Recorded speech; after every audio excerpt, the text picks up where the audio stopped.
John, spring training's not that far away. And of course, big story both locally, nationally will be Juan Soto joining the Yankees. Can the Yankees bounce back from 82 and 80? And Aaron Boone, the manager of the Yankees, joins us this week on the show.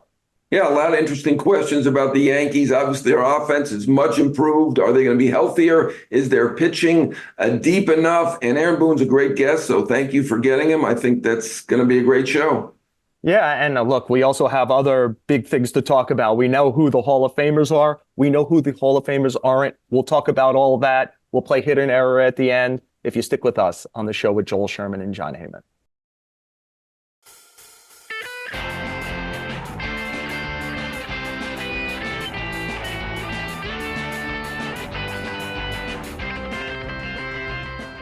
John, Josh Hader signed, Rhys Hoskins signed. Okay, we'll delay that for a bit, right? We had a Hall of Fame election. Those watching us on the post YouTube could probably see some curtains that are not mine in the back. I'm up at the Otissaga Hotel, the big hotel in Cooperstown. I was at the Hall of Fame and Museum yesterday for the announcement.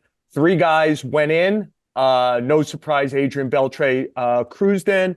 Probably a little bit of a surprise. Todd Helton and Joe Mauer both got in. Mauer got in by 4 votes. Billy Wagner missed by 5. The rest of the top, Sheffield in his last year on the Gary Sheffield last year on the ballot, 63.9%. Beltran 57.1%. And then you fall down to kind of the A-Rod, Manny, Utley level. John, why don't we start with the good news? We're not usually good news people. Why don't we start with the good news? Take anybody who got in and run with it. What did you think? Yeah, I like Joe Mauer. I mean, the 3 batting titles, 3 out of the 7 for catcher. So I think he deserved to get in. I thought he got an appropriate number of votes. I wasn't shocked that a few people held out in the first ballot. I'm not about that. So I did vote for him. I like that vote. I think we did well. I've been a critic of our voting in recent years. I think we change our minds way too much. We really haven't resolved the steroid issue. Everybody's got a different rule of which steroid guys they vote for or don't vote for. But I thought we did well. I thought the results were good. I did not vote for Helton, but 953 career OPS, pretty good. So I don't have any complaints. Yeah, I try not to beat up the voting. I think that there's very infrequently pure obvious guys on the ballot. One guy's taste test is somebody else's are you kidding? And I would point out, I missed Andrew Jones when I was going through this. He also was up a high and didn't get in. 7 people got over 57% of the vote. 7 guys got over 57%. In most elections, you get 57% or more, you have a big party. Here, it's very tough to get 3 out of 4 people to agree to anything, much less who's a Hall of Fame player when, Adrian Beltre kind of is obvious. He has both counting numbers, over 3,000 hits, nearly 500 homers, 5 gold gloves, and, all the metrics, over a 90 WAR. Kind of like, to me, the healthy version of Scott Rowland, who got in last year. They're very similar. Athletic, great defensive third baseman with power. And Beltre just did it for longer to me and better. But Mauer and Helton are borderline candidates. And, so is Billy Wagner. So is Andrew Jones. I don't think Carlos Beltran is a borderline candidate, and he doesn't get a lot of love there. John, the guy who just missed is Billy Wagner. I know you wrote a column about this. I talk quite a bit about it, and I've written about it in years past. 73.8% of the vote. That's 5 votes short. And next year is his 10th and final year on the ballot. If he's taking any encouragement, since 2017, last year on the ballot, Tim Raines, Edgar Martinez, Larry Walker all got in. Billy Wagner, what do you think? Yeah, you said 7 guys got 57%. I think they all get in eventually, except for Sheffield. Sheffield this is his last time on the ballot. Obviously the Veterans Committee could take him up, but they haven't been too kind to the steroid guys, and I don't expect them to be too kind to him. So, I'm against Sheffield being in the Hall of Fame, as I'm not a steroid fan. So, I get why he got a lot of votes. He's had a good campaign, and denials are, I guess, bought by some people. Anyway, on Wagner, that's the big one for us, certainly in New York. I get it. I mean, obviously, he's a good candidate. I don't see it. I mean, I wrote a column. I don't even look at my replies. I've been ratioed. I don't know if you know what that means because you're not as big a Twitter guy as I am, but three out of four people make comments rather than give me a thumbs up or whatever, a like. So I know that they're not good. People are going to look at me as the bad guy. We make judgments on all these guys. That's what we're there to do. There are 26 guys. You're right. Almost everyone on there was borderline. You can make a case for just about all of them. Beltran to me was a slam dunk. I'd rate him way above Roland because of extra power as well and health. But I get it. That is a good comparison. To me, Wagner. He has the rate stats. They're fantastic. Obviously struck out a lot of guys, didn't give up a lot of hits. He's right up there in terms of those stats with Mariano, very close. But he does not have the counting stats. To me, he's going to be passed by Jansen and Kimbrel on the total saves this year. He'll be eighth, which is, obviously outstanding. He's one of the top 2% of players all time, but the question is he in the top 1.18%? That's basically the top 1%. And, I think the fact that he did not come through in the big games does hurt him here. That is the job of the closer. To me, I understand with Hoffman, he wasn't great in the big games either. Didn't have as many opportunities as Wagner, but also saved 200 more games. So, if you're near the top of the saves list, I think that separates them. So, to me, there were two issues with Wagner. I'm sure people are saying what a terrible guy I am and how evil I am and all that, but you got to make a judgment on everybody. I think I'm closer to voting for David Wright, believe it or not, than Wagner. I'm closer to voting for Mark Burley. I know I'm in the minority there, but Wagner had a great career. Just because he's close and he wants to get in badly, and he did have a great career, doesn't mean everyone on there is going to think that he deserves to be in the Hall of Fame. Well, a few things. Number one, you really, who gives a damn what we're kind of getting on social media? I don't know what ratioed is. I specifically hardly ever look at my mentions. I certainly don't do it on Hall of Fame Day. I didn't vote for Billy Wagner either. I haven't in any of the 9 years. I can't imagine that's going to change in year 10. To me, it's simple. I agree with you. If Billy Wagner ends up in the Hall of Fame, it isn't like, oh, we got to shut the building down. He was a great player. There's no such thing. I'm on the screening committee for who gets on the ballot.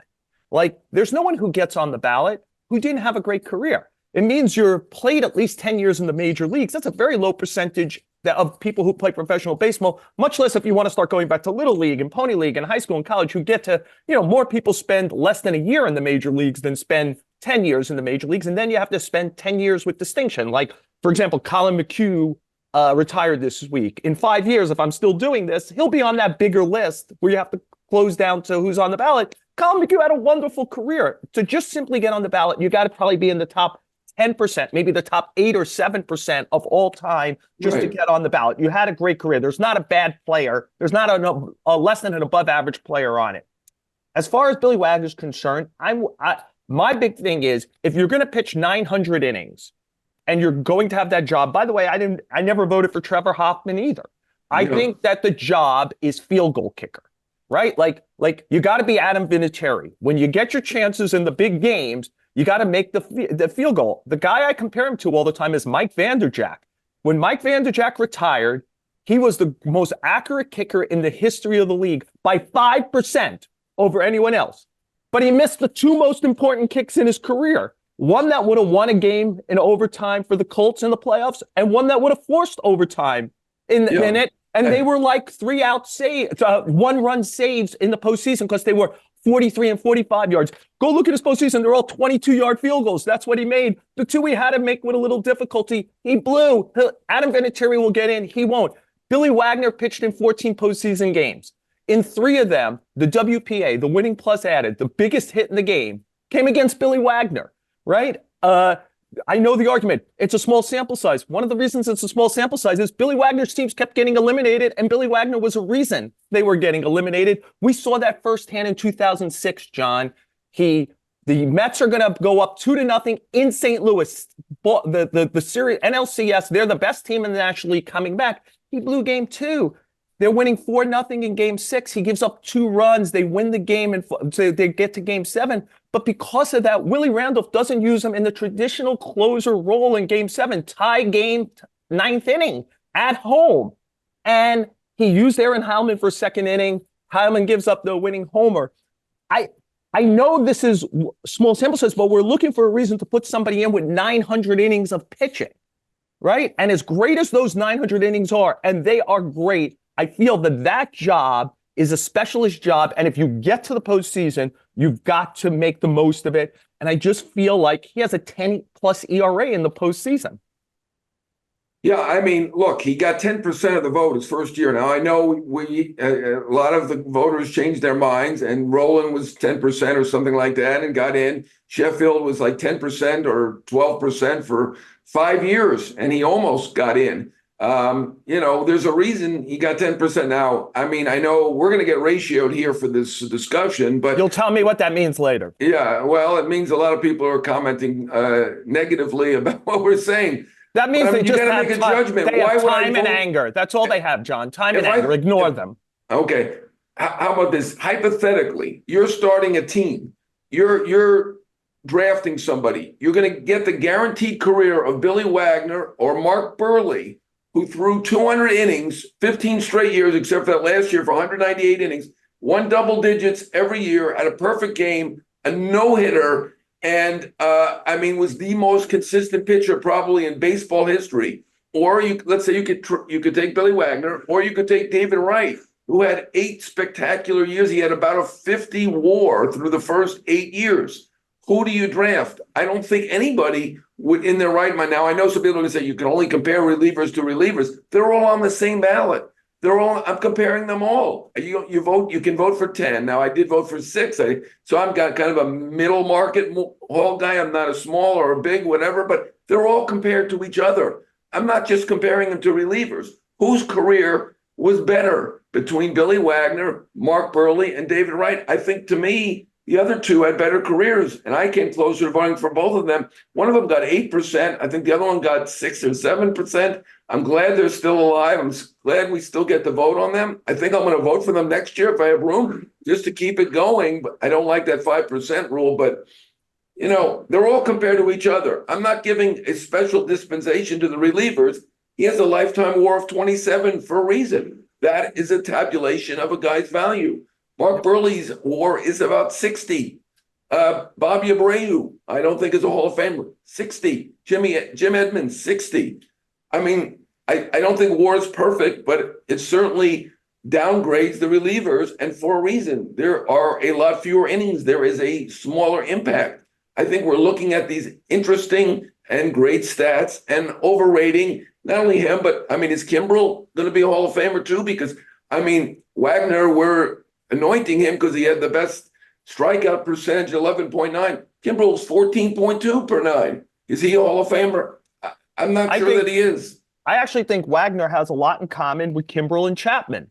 They are dominant strikeout relievers in the regular season. Great players. Right. And all of them are guys you don't want on the mound in October.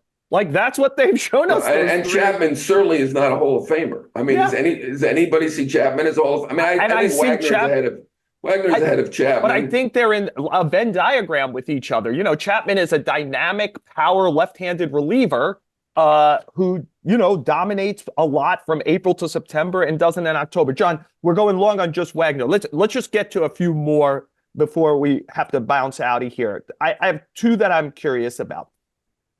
I don't get Carlos Beltran's number. He was at 57.1. Maybe I get people punishing him last year on the first year on the ballot. I didn't because of the 2017 sign stealing scandal. But I certainly look at a lot of ballots where there's like Sheffield on it or A-Rod on it, and in the past, David Ortiz on it and stuff, and Beltran not on their ballots. I don't see those crimes as similar. Beltran, in his year 20, he was a below average player in year 20. It isn't like he gained any advantage for his Hall of Fame career. If this was the morality Hall of Fame, I certainly wouldn't put him in.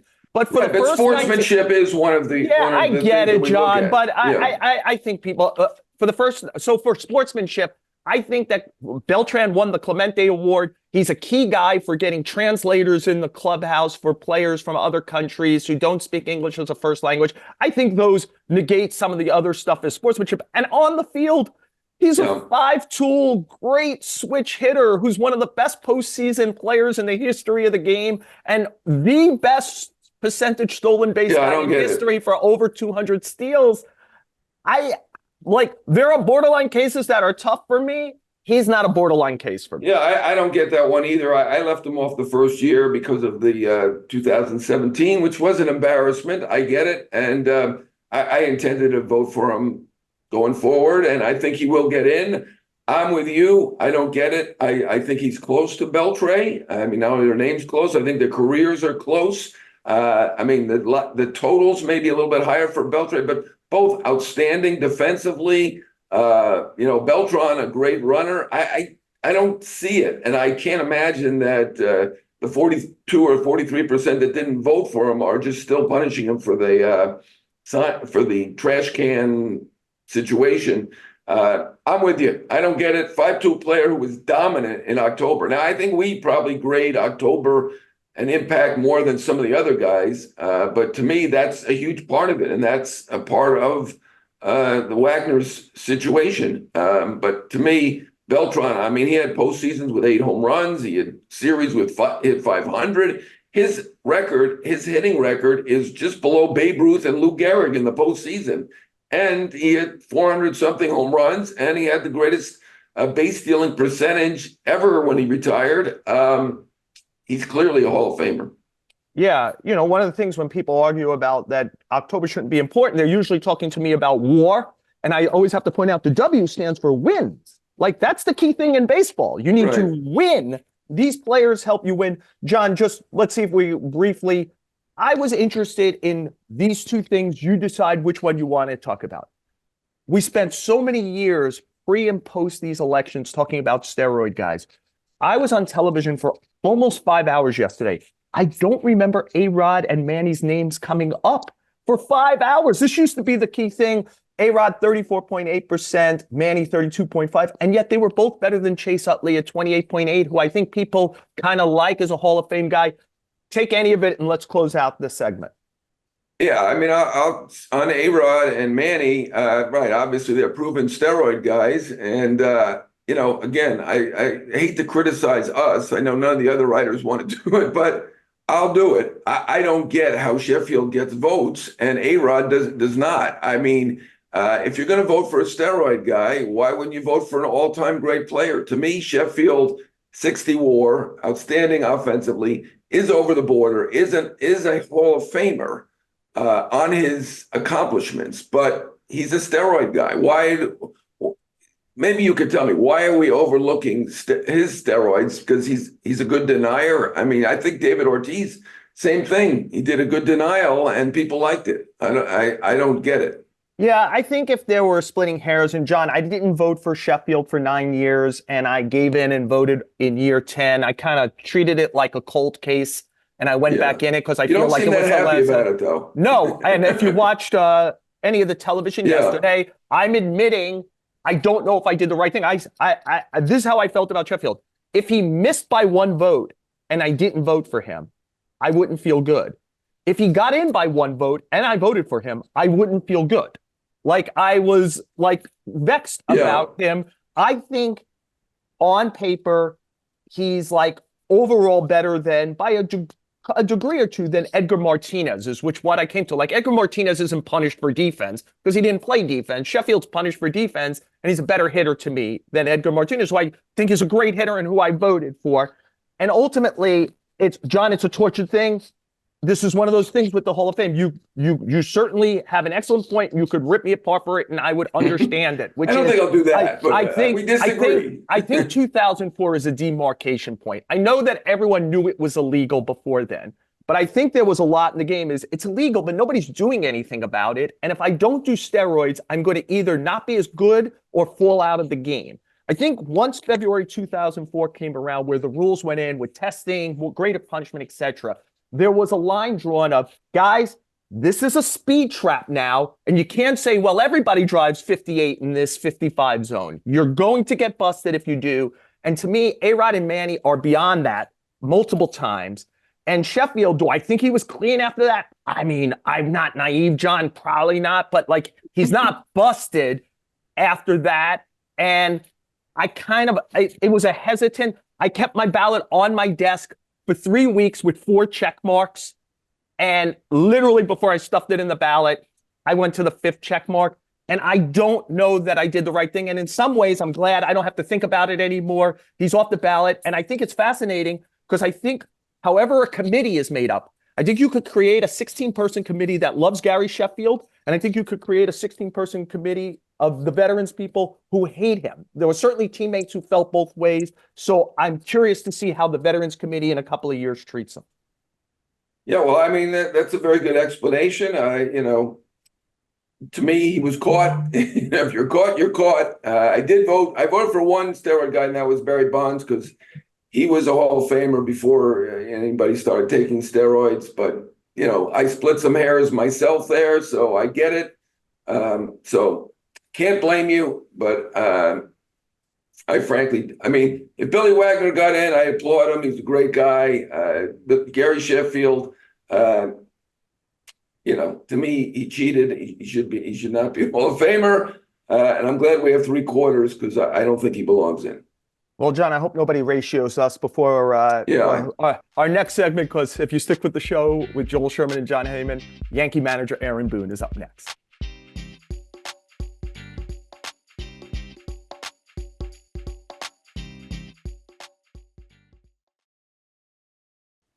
John and I are so pleased that Aaron Boone, the manager of the New York Yankees, is joining us on the show. He's at Yankee Stadium as we speak. Aaron, thank you for joining us. There's so much about your club I'd love to ask. And I realize, like, one of the things I at the top of my mind is you went to dinner with Marcus Stroman in the lead up to deciding what the Yankees should do.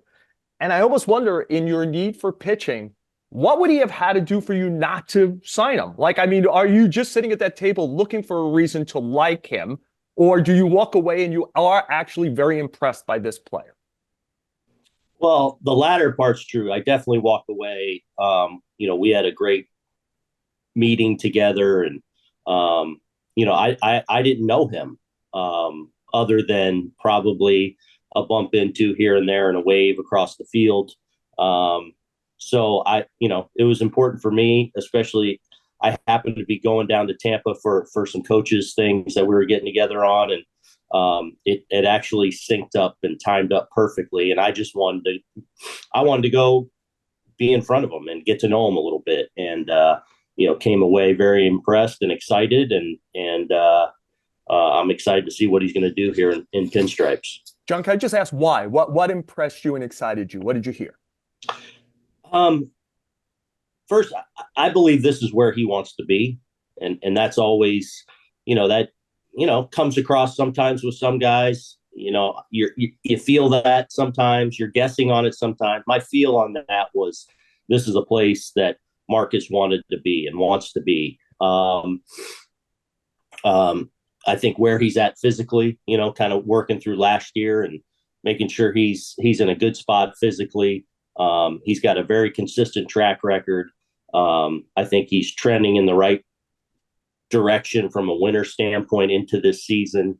And I just, I feel like there's a competitiveness and a hunger coupled with, I don't think there's any other place this guy would rather be that really appealed to me. And, on top of, having dinner together and just having a overall pleasant time, just as far as getting to know the person a little bit. Aaron, thanks for joining us. You're not only a great guest, I know you're a great sport too, because I kind of set you up 2 years ago, and you probably won't remember this, but on MLB Network, you came on, and I think my question, rather inartfully worded, was something like, what's it going to be like to manage a 4th place team? Well, you won the division that year, so I didn't look too good, and I keep bringing it up, so I'm looking even worse, but so I appreciate you coming on. I do want to ask you, this year I think you have a 1st place team. There may be more pressure or whatever, but My one question about this team would be the starting pitching depth. Do you share my concern there? I mean, I guess that's a concern for every team, but obviously your lineup's improved. Your team looks good overall. People are healthy. It does not look like you have a lot of depth at the rotation. Well, so obviously when we made the move for Juan Soto, that really cut into some of our depth, and especially Michael King, what we think he was turning into as a starting pitcher, and Vasquez and Brito, and the organization being very high on Thorpe. So right there, obviously you knock out a lot of depth, and also moved a little bit in getting Alex Verdugo over here. That being said, I do feel like we've done a pretty good job of restoring some of that depth behind the first five this winter, and with what we believe is hopefully our next wave of Vasquez and Britos, so whether that's Warren, Hampton, Beater, Luis Heel returning from injury this year. We're really excited about the signing of Cody Petit. We think there's a lot potentially in there from a depth standpoint, and obviously bringing Luke Weaver back to be kind of that sixth starter / long man, depending on what's needed.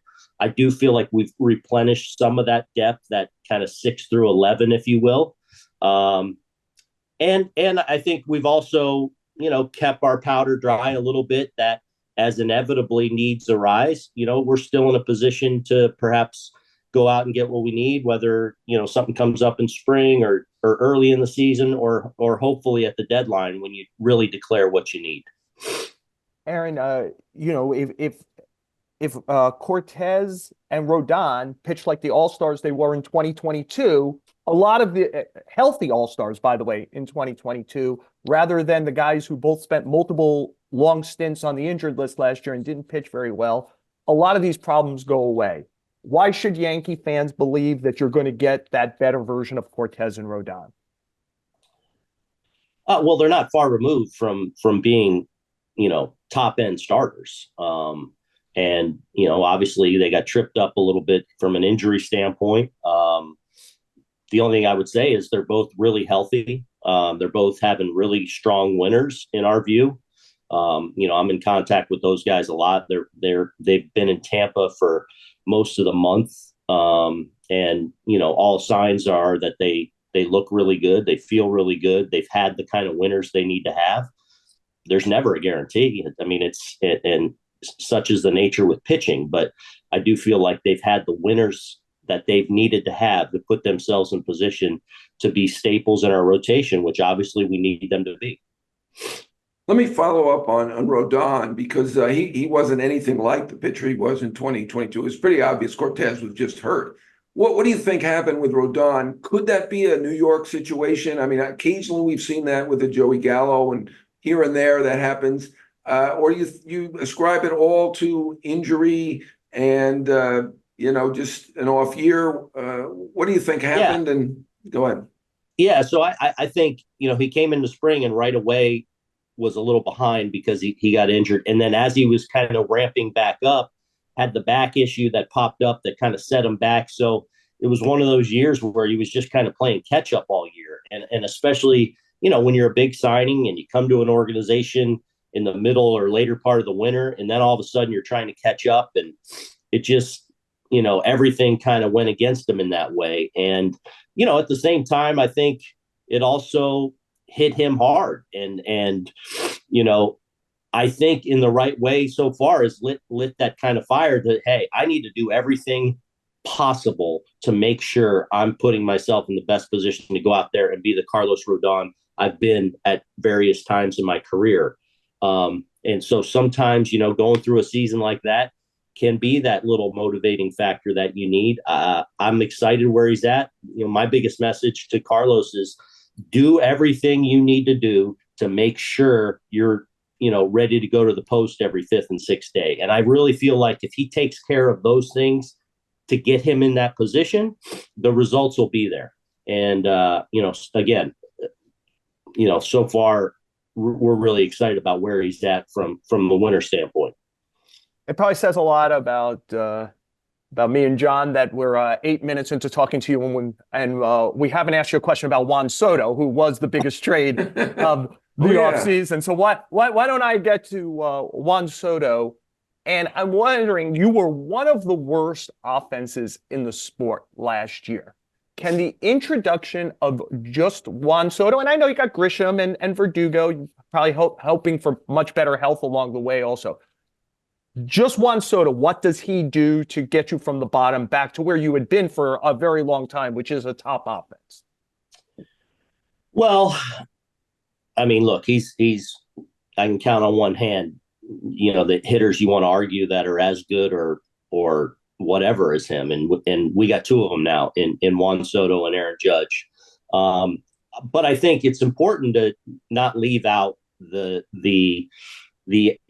other pieces that are going to make it what I think on paper, or what, as I sit here now, has a chance to be an elite offense, one of the game's best offenses, which, I think when you miss, 3 or 4 core pieces last year for, really extended periods of time, that hurt us from an offensive standpoint. And we unfortunately just didn't quite have the depth to make it work at a level we expect offensively. That being said, I'm super excited about, again, obviously adding Juan Soto. And when you can hit Juan Soto and Aaron Judge back to back in a lineup, but now coupled with where I believe Anthony Rizzo is, and DJ and Anthony Rizzo, or I said Anthony, and Giancarlo, and the winners they're having, that.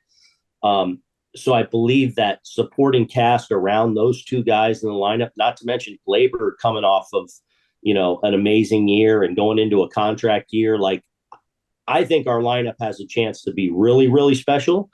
But, I also caution that we're in late January. So that's all it is right now. And we got a long ways to go. But I am very excited about the potential of our offense this year, which was a struggle for us last year. I'm with you, as I'm sure everybody is, on those hitter rankings. I rank Judge number 1. I put Soto 3. I have Yordan Alvarez number 2. You can work on that later. I'm more interested in your lineup. You've got a number of candidates for leadoff between Gleyber, Verdugo, maybe even Volpe, who people are predicting a step up for. Where are you thinking right now as the number 1 hitter? And I mean, the most obvious one would be Soto 2, Judge 3. But there's a rumor that Soto prefers 3. I don't know. I don't want to speak for him. Do you ask him about that, or is that kind of the obvious answer on 2, 3? Yeah, I know Juan's open to 2 or 3. So, but we'll kind of see. I mean, I think the biggest thing is, how does the leadoff spot shake out? And I was really encouraged last year by the second half that DJ had. I feel like finally got over some foot things that were just lingering for him for a year, and coupled with, I think, made some really good adjustments that in the last 2.5 months, really from the All-Star break on, he looked a lot more like the DJ we've seen that gets on base a ton. So I would love for it to be DJ, and then you kind of fall in from there. But I also feel like that leadoff spot, I want to declare itself too. Hopefully we have the key is having a guy that's going to be able to get on base, at a 35% clip, hopefully, or better, to really put us in a position with Judge and Soto, then however I go with them, to be in a good spot. And so we'll see. And some of the guys you mentioned, whether it's DJ, whether it's a Verdugo, whether it's a combination of those two, maybe depending right, left. Gleyber, I could always slide up there. Let's see. Volpe, if he does take that step, I don't think I would do that with Anthony, certainly at the start of the year. But you could certainly see a case where at some point he does that. So I want that leadoff spot to declare itself. Obviously, it's a key spot, and I just want it to be a spot that we can kind of hang our hat on night in and night out, whether it's one guy, whether it's 2 guys, to where we're, getting on base to set the table for what I think could be really special from there on. So with the addition of Soto, I think Brian Cashman's even said publicly, Judge is going to play a lot of center field. How comfortable are you with that? And do you think a player of any player, but certainly one of his size, do you think there's an increased duress on a player to play center field as opposed to right, especially home games at your ballpark, right? Yeah. And is it worth that risk? I am very comfortable with it. I actually have been for a few years. I think there is a little bit more stress. I think it's smaller than some of the people that maybe are against it believe. I think we saw Aaron in his 62 homer year, as healthy a year as he's had, playing the majority of his games in center field. He's gotten hurt a lot in right field as opposed to center over the years. So I always say, I've been kind of saying is like, I'm not putting him at running back. It does make me a little more proactive when I'm playing him a lot in center to use the DH with him, whether that's once a week, whether it's twice a week, whatever it may be. So I'm aware, and you're able to measure how much they're actually running and moving in comparison. So you pay attention to that. But I am very comfortable with it. And look, I also understand that, if he at some point, tweaks something or goes, they're going to jump on the center field, but I don't believe, and I know Aaron is all on board with doing it. And I feel good about it. I'm mindful of it. And again, it makes me a little more proactive with using the DH piece. And at the same time, we're also kind of probably getting ahead of ourselves a little bit. We got 2.5 months till opening day, and a lot can happen and shake out that, maybe that doesn't even end up happening, but we'll see. But I'm very comfortable with it. Aaron's ready for it. He's preparing for it. And yeah. Hey, the Yankees made the big move of all the teams in your division. So there's a lot of focus, obviously, getting Soto. But the reality is your team was 82-80. And frankly, I think you did well to get to 82-80. You had a negative run differential last year. 3 of the teams were better, frankly, and Baltimore was better by, I don't know, close to 20 games. Where do you feel the team stacks up right now? Obviously, Tampa's always good. Toronto's very talented, and they're still working. Are you like me? Do you look at your team as a potential favorite? Well, look, I sit here and I think we have a chance to be really good, and we're going in with that focus of we want to be a championship team, and I think we have that right to feel that way based on what we're going into spring training with, and obviously health plays a key role. Look, last year I think offensively we struggled, to consistently score runs, and from a starting rotation standpoint behind Garrett, we struggled. Clark Schmidt really had a really strong year, even, especially after the first month of the season where, I think he had like a 6 from like late April, early May on. Clark was very reliable and very solid. But around that, we had obviously injuries and trying to plug in here and there. I think the one thing we did pretty well was close out games, and I give the guys a lot of credit too. When the season was, we're pretty much out of it. They by no means mailed it in and finished the season, representative and with some pride and playing some of our better baseball when we're a little bit banged up and up against it, frankly. So, in the end, obviously, it's just one of those seasons that you never want to be a part of, especially as a Yankee. But I do feel like in a lot of ways, it's sharpened the edge and sharpened the focus of a lot of our guys that need to have that bounce back year or need to get themselves in a great spot heading into spring training. And I feel like that is happening for us for the most part across the board. One of those people clearly, and if social media showed Giancarlo Stanton in a kind of different physical situation. Aaron, it feels to me like if I were sitting today and looking at your roster and said, what's the best combination offense-defense lineup you could run out regularly? It would feel like Verdugo in left, Grisham in center, Judge in right, and Soto DHing, which means Stanton wouldn't start. What's the case for that not being the grouping? And are you ready? If Stanton is the Stanton of last year, are you okay understanding how much you have to win every year, but especially this year, that not playing him if that's who he is? Well, I'm going to do whatever we need to do. That said, I'm excited where I believe Giancarlo is, where his level of awareness and focus heading into the winter and what I feel like has transpired for him. I think it is important that at this point in his career, with some of the lower body things that he's had, and with his size and frame, like playing lighter is important. I think he understands that, and we're going to see that. And I really believe there's a big year in there left for him. And we'll just have to see, where he's at. And look, the season will declare itself on, who should play and where and when and all that. But I would not write off Giancarlo just yet. I'm excited. I'm excited where I believe he's at and where I feel like his mindset will be coming into spring. And I feel like his body will be in a better position to make that a reality. Where are you right now with Anthony Rizzo? I mean, he was having a very good year up until the concussion, and it just completely derailed him. He tried to play through it because he's the toughest guy in baseball, probably, but obviously he was not ready to play like himself. Is he fully healthy?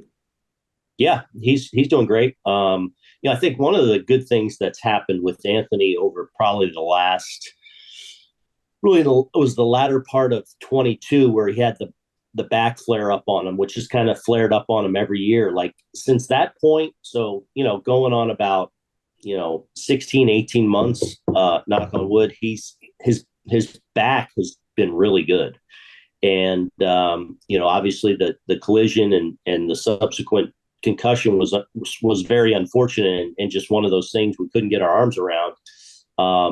Yes, I feel like Anthony by the end of the season was ready to go. And I just talked to him yesterday. He feels great. He's chomping at the bit. He's in really good shape, which he was last year. I think he's really had to kind of reshape himself a little bit with the back stuff that he's dealt with. But I think he's ready to go and to be that, staple in the middle of our lineup. I wonder if you could give us a state of your catching situation right now. The things on my mind is Austin Wells on your team? If he is, do you think he's a major league catcher? And physically, where's Trevino? And if it's those two guys, how do you split it up? Kind of a state of the catching situation. Yeah, so Trevi's doing really well. He's obviously had the wrist surgery. He's been hitting live velo and all that now for probably about a month now. He's ready to go. He's in a good spot.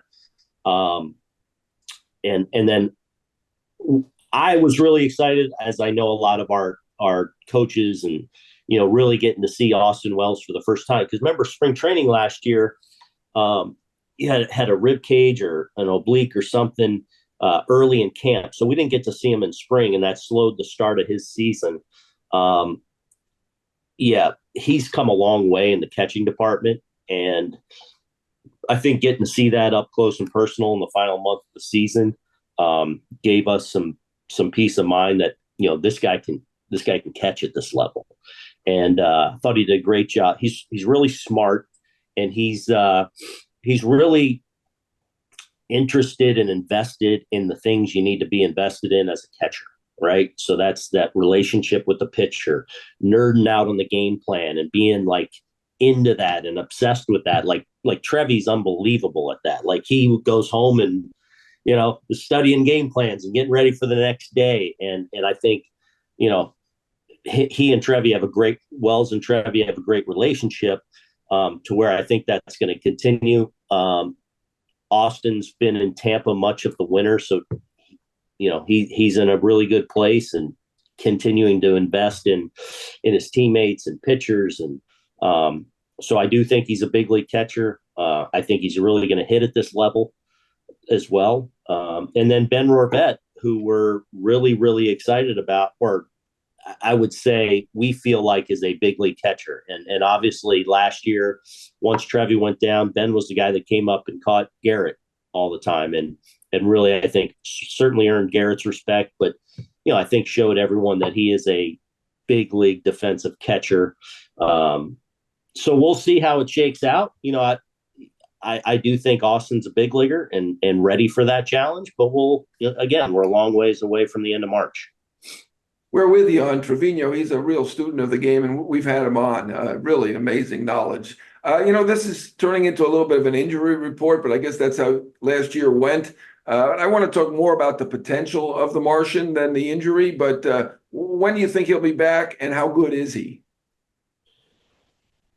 So we're saying the summer, and obviously, I mean, really with anyone, obviously you're not going to rush it, but we're going to make sure he's fully back and ready to play the field full time. So I would say it's gone according to plan. He's doing well. He's been in Tampa most of the winter as well, and everything's gone well so far. So we'll see. Potential wise, I've always I think he's going to be a star. I think he's that good. I think he likes, as we saw, in a very, very small sample, I think he likes being up here where it matters even more and there's more eyeballs on you and those kind of things. I do think he's got that in him to kind of, when the higher the league, probably the better it makes him. He's, can really run. Obviously, the power, the switch hitter. I think he's going to be a really good player. And the biggest thing right now is not to rush him and make sure he's fully healthy and all the way back. And he'll get back with us, I'm sure, at some point this year. But excited where he's at. Excited about how the rehab's gone. And I think what we're going to see is a really, really good player in this league. Great head on his shoulders. Humble but very confident kid. And just that wry smile on his face when he plays the game, which I love. One last one for me, a little bit of a curveball, but I know you do follow the game, so I'm changing the subject a little bit. You also played more than a decade, I'm sure, at the major league level with the Reds, Yankees, and Marlins, other teams. I'm sure you saw the Hall of Fame results. What do you think? Is there somebody we're missing on? I mean, you played for a long time. Is there somebody you played against that you recall? You said, you know what, this guy's a Hall of Famer and he's not in yet. I mean, there were a lot of guys that came close, but only three made it last year. Yesterday. Sorry. Yeah. Obviously as a player, I tend to be more player and I guess bigger Hall.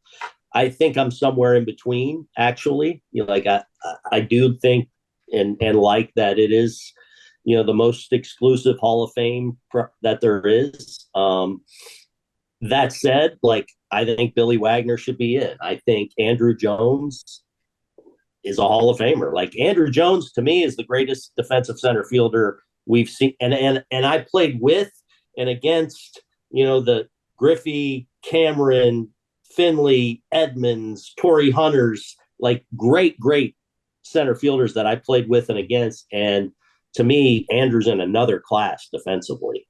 Much like Scott Rowland, I think, is the best defensive third baseman we've ever seen. Andrew might be the best center fielder we've ever seen. Oh, and by the way, he's got over 400 homers and had a 10 years. So I think Carlos Beltran is a Hall of Famer. So those are and I do think Sheffield should have got in, but so I guess those guys that were kind of close or getting close or maybe will eventually get in off the top of my head are guys that I do feel like should be in the Hall of Fame. We're going to have to open extra space in the plaque room for you, Aaron, to get everybody in. He's a nice guy. He's a nice guy. We're not. I know.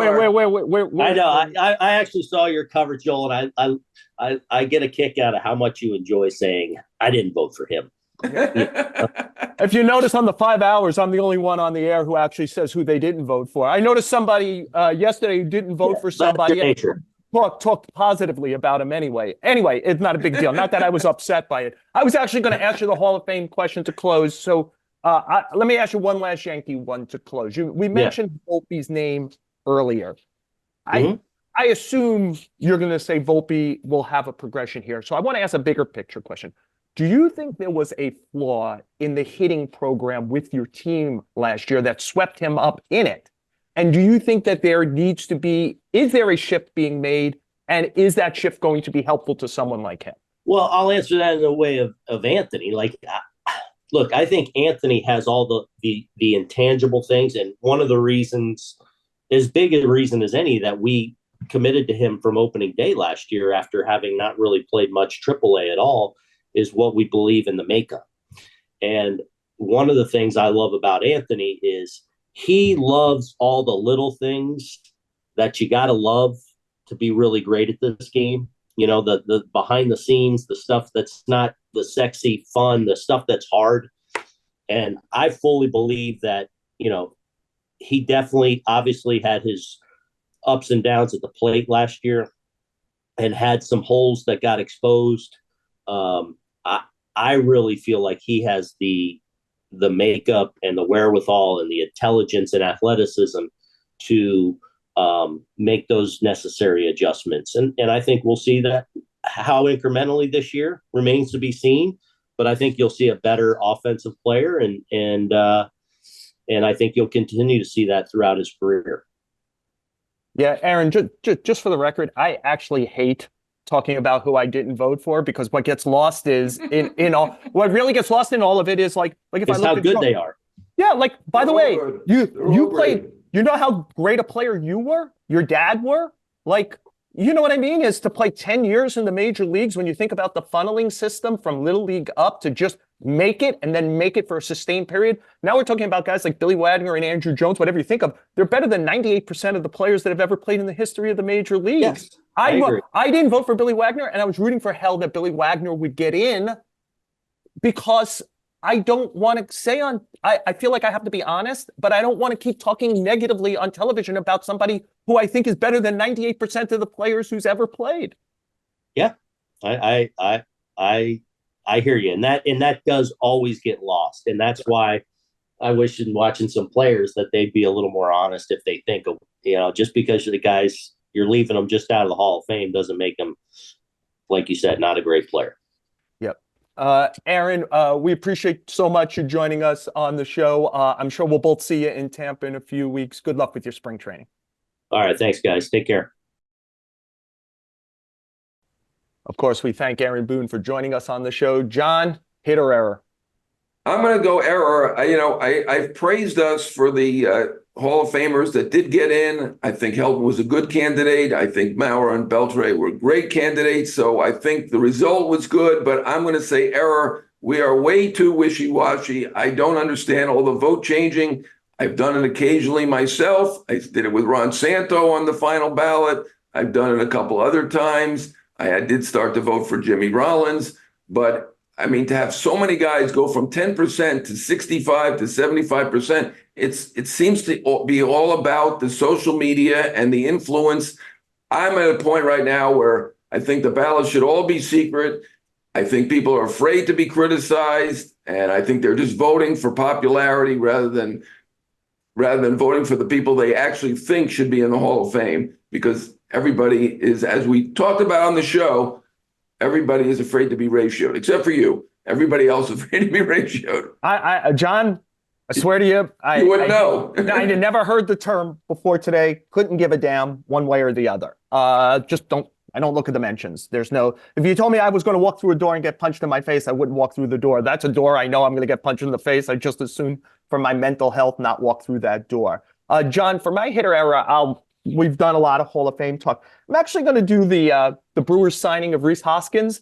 I kind of like that the Brewers are a little pissed off that Greg Counsell left and that they're going to try to win this year, right? Like they haven't traded Burns yet. They haven't traded Willy Adames. Will they eventually between now and the trade deadline? Well, let's see how they play. But right now, they're kind of like, this is the money we have. Let's try to, and you know, they've been good at these little pieces, putting it together and making the math work to win. Well, obviously it's not been a great division, but they're contenders every year. I'm curious, post Counsell, what that looks like. Yeah, and Hoskins was linked to the Cubs more than any other team, so I don't know if that was any factor. They clearly needed a first baseman. They had been talking to bringing back Santana. They spent a little bit more here to get a 2-year deal with an opt-out. I think the Brewers are favored in that division. We were all talking about whether they were going to trade Burns for months. And right now they've got Burns, they got Peralta, they got a lot of outfielders. They got that kid Churio, who's going to be a sensation. I think they're a team to watch, certainly in that division, and I think they win that division again. Yeah, I can't wait for Cub Brewer games this year. They're going to be very, very interesting. John, just this is the last chance for us to just mention this. I want to mention it as we leave the show here. The show's a finalist in the 2024 Sports Podcast Awards for Best Baseball Podcast. We need your votes, of course. Go to sportspodcastgroup.com, click vote now, and vote for the show under Best Baseball Podcast. The voting does end January 28th, so we're moving up for that. We always appreciate your support. We always appreciate the support of our two producers, Andrew Hartz and Jake Brown. Thank you so much. Don't forget Apple, Spotify, wherever you listen to podcasts, rate, review. We're on YouTube, the New York Post sports page. And John, next week, I'm actually leaving for spring training because the Dodgers and Padres open early because they open early in Korea. So it's right upon us now. So stick with us on the show and we'll take you through the travel, spring training, regular season, postseason. We'll see you next week.